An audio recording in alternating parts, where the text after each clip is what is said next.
Quist? Again, very, very good question, and thank you for asking it. The renewable fuel standards have played a very vital role in American agriculture, and I am supportive of that role, and many of us are beneficiaries of the role that the standards have played. At the same time, there does have to be flexibility. And insofar as the next 12 months is concerned, I think the answer to the question in the immediate future is going to depend on the crop reports that come out this coming Friday.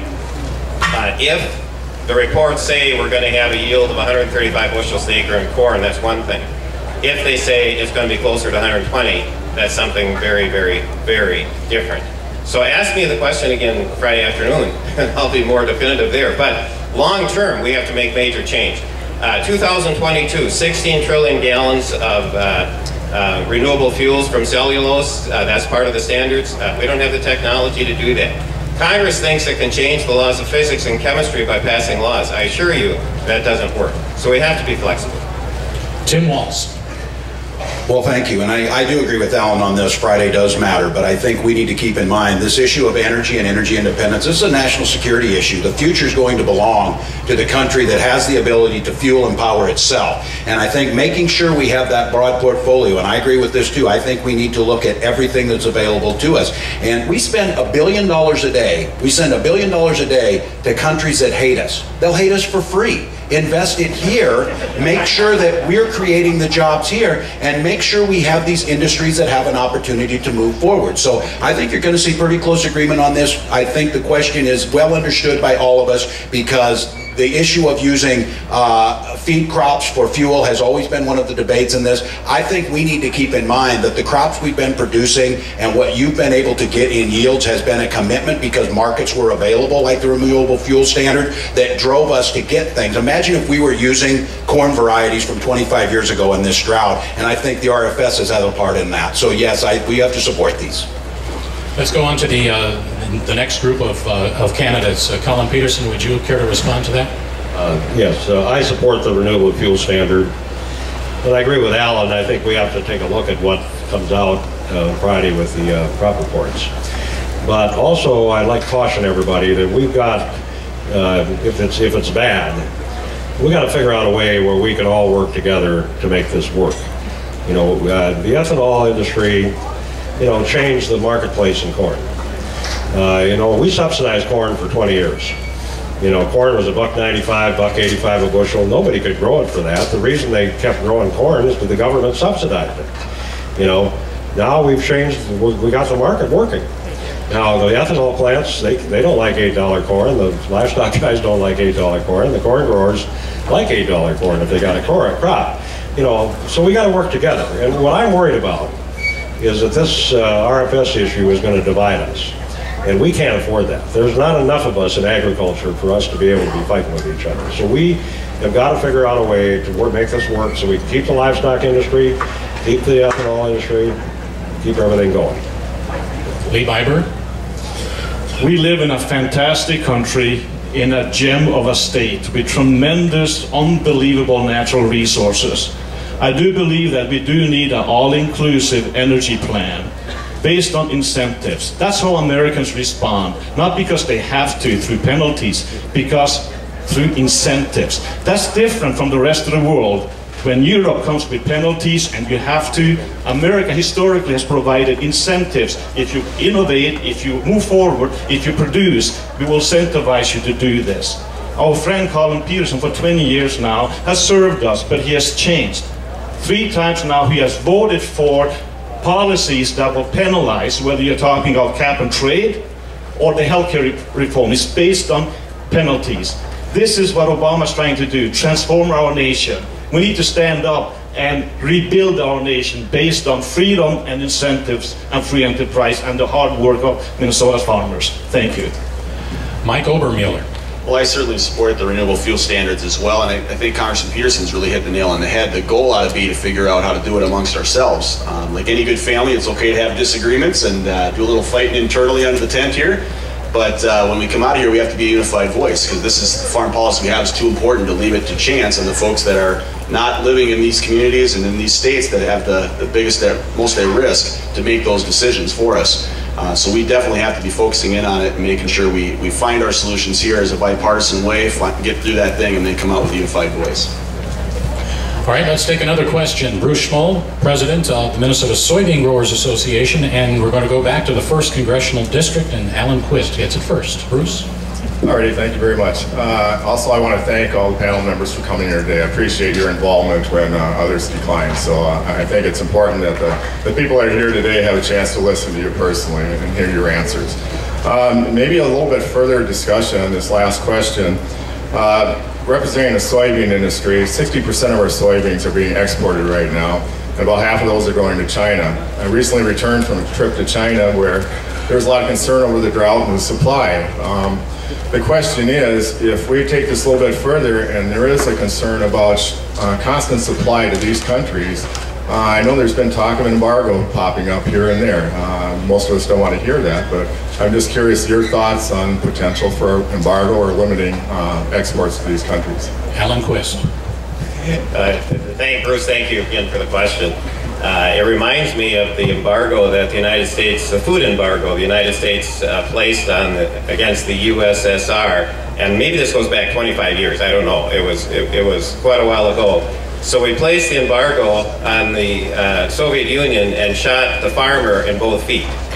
And that would be the consequence of any further embargoes. And I'm a free trade advocate. I'm an Adam Smith fan who is a free trade advocate. And we live in a world marketplace, folks, and that's a good thing.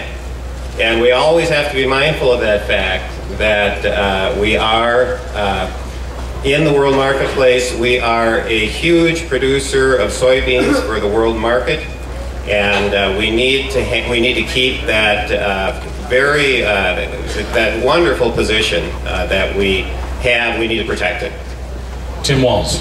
Yeah, I don't think we'll have an embargo. I don't think it's the right way to go about it, but I think I too understand and appreciate trade, but I think the issue we've always had with trade deals is not all trade deals are created equal. Free trade also needs to involve fair trade, and we have a lot of tools of soft power at our disposal to change behaviors of other countries. If we're willing to trade with anybody, no matter what they do, whether it's human rights issues or those types of things, that's where we get into trouble. If the market's allowed to function, it will function correctly. But Adam talks, Adam Smith's invisible hand. I trust my neighbors too in this. I trust the idea that we can work together to make sure markets are fair. If it's all about the invisible hand, that invisible hand becomes an invisible handshake between power players that put many people at a disadvantage. And I think for us, the issue on this is we have a thriving soybean industry. We're finding lots of value added to soybeans, creating right here at home. I'm still of the belief, though, it's much better for us to keep those soybeans here, keep our hog industry here, keep those things here, than allowing China to get into that market. So hopefully the markets work that way.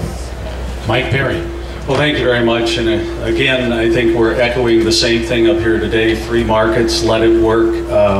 When you think about 96% of our world's consumers live outside of this country and using those products.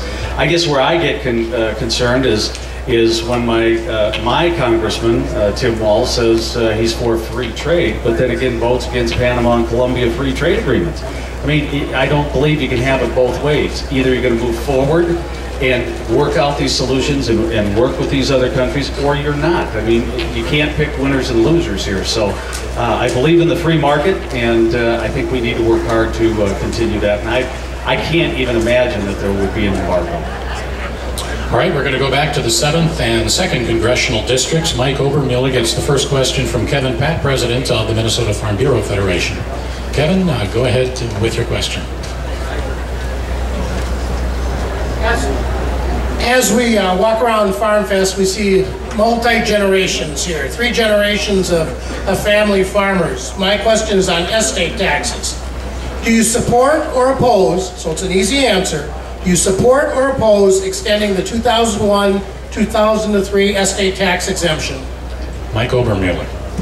Well, I think we have to keep it in place, the exemption in place for the farmers, the family generational farms. I grew up on a farm back in a little dairy farm, and I know how important it was to my parents to make sure that that was passed down. None of the next generation down took Dad up on the offer, unfortunately, but my son is actually looking at that seriously, and it's important to be able to transfer that down to folks. And I think it's crucial to make sure that we keep that opportunity, that these farms that have the value invested in the land are not broken up through arbitrary tax law that kicks them out. So I'm definitely going to work to make sure we carve that out. I don't know where that policy is, with a lot more study to do about what we do with the rest of the folks, but this is an area where we can come to agreement on it, I think. Colin Peterson. I support continuing the exemption, and I just want to remind people that back in '03, I had 60 Democrats willing to vote to make this permanent.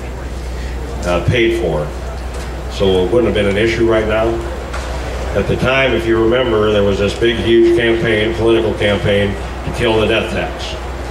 And so the White House came down, talked to me, and said, well, we agree with what you're doing, but we promised to kill the death tax, so we're going to get rid of it in 2011, and then they didn't have money to continue it, so it goes away in 2012.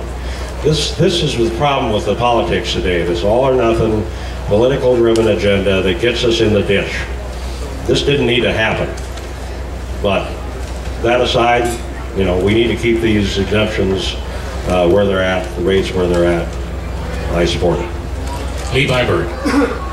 I agree we need to keep politics out of it. The same thing happened in 2008 with the current farm bill, where we had 5 years but only 4 years of protection for disaster. Politics came in again and prevented real solutions for the hardworking farmers. In terms of the death tax, as I travel the communities, this becomes very, very important. In particular for the small towns and the mid-sized farms, for them to pass on their farms to the next generation, we have to allow them freedom to pass it on to the next generation without taxing them out of existence. So I'm opposed to the death tax, and I will work with others to make sure that a new generation of brilliant Minnesota farmers can stand up and continue for another 50 years.